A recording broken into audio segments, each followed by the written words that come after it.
আসসালামু আলাইকুম। এটেন বাংলা সংবাদের সবাইকে স্বাগত জানাচ্ছি অনামিকা হাসান পুনম।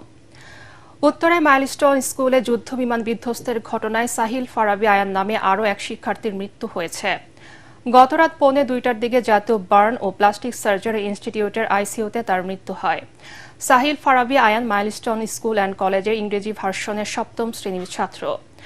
জাতীয় বার্ন ও প্লাস্টিক সার্জারি ইনস্টিটিউটের আবাসিক সার্জন ডক্টর শাওন বিন রহমান তার মৃত্যুর বিষয়টি নিশ্চিত করেছেন। তিনি বলেন, রাত 1:45টার দিকে লাইফ সাপোর্টে চিকিৎসাধীন অবস্থায় সাহিল ফারাবী আয়ান মারা গেছে। আয়ানের শরীরের 40% দগ্ধ ছিল, তাকে আইসিইউতে রাখা হয়েছিল। এই ঘটনায় সর্বমোট এখন পর্যন্ত জাতীয় বার্নে 18 জনের মৃত্যু হলো।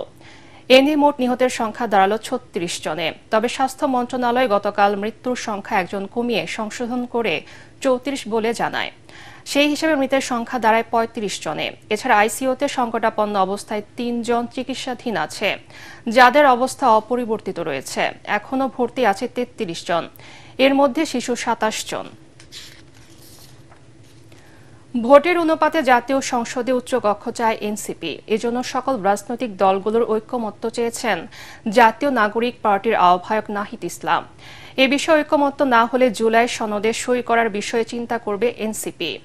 মৌলিক সংস্কারের রূপরেখা সনদের মধ্যে থাকতে হবে বলেও জানান নাহিদ ইসলাম। সকালে জামালপুর জেলা পরিষদ ডাকবাংলোয় জুলাই গণ অভ্যুত্থানে শহীদ পরিবারের সাথে সাক্ষাৎ শেষে তিনি সাংবাদিকদের সব কথা বলেন। এ সময় নাহিদ আরও বলেন, ক্ষমতার ভারসাম্য ও জবাবদিহিতার জন্য সংসদে উচ্চকক্ষ খুবই গুরুত্বপূর্ণ, যেটি পিআর পদ্ধতিতে করার দাবি জানিয়েছে এনসিপি। এর আগে রোববার জুলাই পদযাত্রার অংশ হিসেবে জামালপুরে যান এনসিপির কেন্দ্রীয় নেতারা। শহরের তমালতলা থেকে ফৌজদারি মোড় পর্যন্ত পদযাত্রায় অংশ নিয়ে ফৌজদারি মোড়ে পথসভায় অংশ নেবেন তারা। পথসভা শেষে ময়মনসিংহে যাবেন এনসিপি নেতারা। আমরা বলেছি মৌলিক সংস্কারের রূপরেখাটা সনদের মধ্যে থাকতে হবে।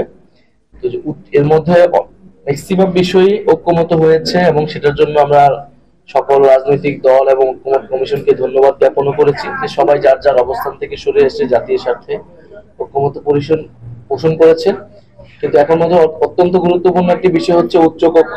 এটা প্রথম থেকে আলোচনা ছিল, বিএনপি সহ বিভিন্ন দলের প্রস্তাবনাতেও ছিল, কিন্তু আমরা বলেছিলাম যে উচ্চকক্ষটা ভোটের অনুপাতে হতে হবে, পিআর অনুসারে হতে হবে, এটা আসনের অনুসারে হওয়া যাবে না।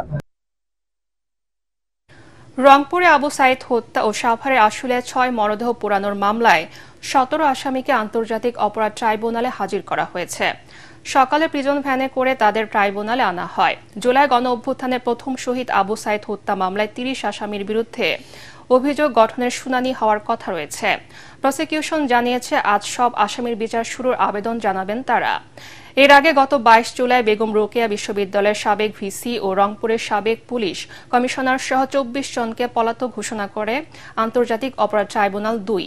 সবশেষ আবু সাইদ হত্যা মামলায় বেরোবির সাবেক প্রক্টর শরীফুল ইসলাম, পুলিশের সাবেক সহকারী উপপরিদর্শক আমির হোসেন, কনস্টেবল সুজন চন্দ্র রায় ও ছাত্রলীগ নেতা ইমরান চৌধুরীকে ট্রাইব্যুনালে হাজির করা হয়।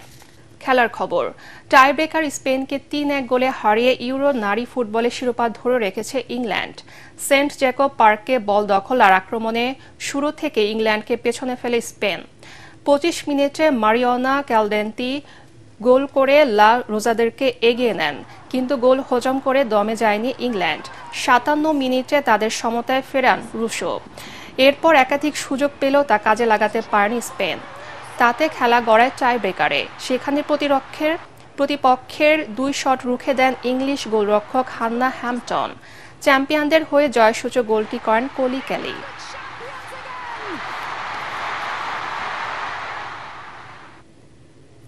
পরবর্তী সংবাদ দেখার আমন্ত্রণ জানিয়ে এখনকার মতো শেষ করছি। এটেন বাংলার সংবাদ ইউটিউবে দেখতে ব্রাউজ করে youtube/ATN বাংলা নিউজ। ধন্যবাদ সবাইকে।